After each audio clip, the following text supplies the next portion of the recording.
உள்ளுவதெல்லாம் உயர்வுள்ளல் மற்றவை தள்ளினும் தள்ளாமை நீர்த்து. அனைவருக்கும் வணக்கம். அஷ்டகர்மாக்கள். கர்மாக்கள் 8 என்கிற எண்ணிக்கையில் இருப்பதால் இதனை அஷ்டகர்மா என்று அழைக்கிறோம். இவைகள் முழுக்க முழுக்க மனித மனநிலையை மேன்மை பெறவே உருவாக்கப்பட்டது. இந்த கர்மாக்களை மிகவும் சிரத்தையாகவும் உள்ளார்ந்த உத்வேகத்தோடும் பயிலுவோர் தங்கள் தலைவிதியை தாங்களே தீர்மானிக்கும் நிலையினை அடைகிறார்கள் என்று இறைவன் கூறுகிறார்.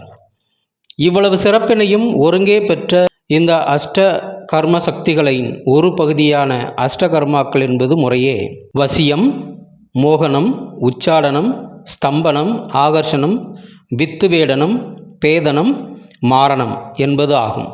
இந்த அஷ்டகர்மாக்களின் சக்தி மிகுந்த செயல்பாடுகள் என்னவென்று பார்ப்போம். வசியம், ஆகர்ஷணம், மோகனம் இம்மூன்றும் ஒன்றுபோல் தோன்றிடனும் வேறு வேறாகும். ஆகர்ஷணம் தன்னை நோக்கி இழுப்பது, மோகனம் மயங்கச் செய்வது, வசியம் தனது வசீகரத்தன்மையில் தான் சொன்னதை சொல்லி செய்ததை செய்யும் தன்மையுள்ளவர்களாக மற்றவர்களை மாற்றுவது. மேலும் வசியம் செய்தவரின் எண்ணத்தை மீறி வசியம் செய்யப்பட்டவர் எதுவுமே செய்ய முடியாமல் போகின்றது. மோகனம் என்றால் மயக்குவது, தன்னிடம் மயங்கச் செய்வது, தான் சொல்வதை மற்றவர்களை கேட்கச் செய்வது. உச்சாடனம் என்பது தனது மந்திர சக்தியால் தன்னுடைய நோய், கடன், பேய், பிசாசு, பூதம், எதிரிகள் போன்ற தீய சக்திகளை மிரட்டி தன்னிடம் நெருங்க விடாமல் துரத்துவதாகும். தம்பனம் என்றால் ஒன்றை கட்டுப்படுத்தி நிற்கச் செய்து அதில் பாய்ந்து வரும் அம்பை கூட அப்படியே நிறுத்தலாம் என்கிறார். காற்றை, நீரை ஸ்தம்பிக்கச் செய்து அதன் மீது அமரலாம். நீர்த்தன்மை உடைய பொருட்களை கட்டியாக கூட உரையச் செய்யலாம். இதுவே தம்பனமாகும். ஆகர்ஷணம் என்றால் தன்னை நோக்கி இழுத்து கொள்ளுதல். மனிதர்கள், மிருகங்கள், பொருட்கள் போன்ற எல்லாவற்றையும் தன்பால் இழுக்கலாம். ஒருவர் சாதகனுக்கு எதிராக பயன்படுத்த நினைக்கும் எந்த விதமான பொருட்களையும் அவரிடம் அகப்படாமல் தன்னை நோக்கி வரச் செய்து தன்னை காத்து கொள்ளலாம்.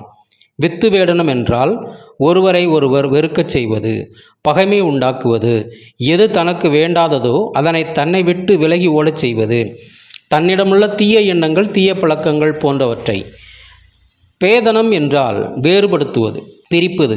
நண்பர்கள், கணவன் மனைவி, தாய் குழந்தைகளை பிரிப்பது போன்ற பாதகமான செயல்கள் நம்மை இம்மையிலும் மறுமையிலும் தீராத பாவம் தரும் செய்கைகளை மாற்றிவிடும். நம்முடைய அறியாமை, நோய், மற்றவர்களுக்கு உள்ள நோய் முதலியவைகளை வேறுபடுத்தவும், ஊரை மிரட்டும் கொள்ளையர்கள் போன்ற கூட்டத்தினரை பிரிக்கவும் பயன்படுத்தலாம்.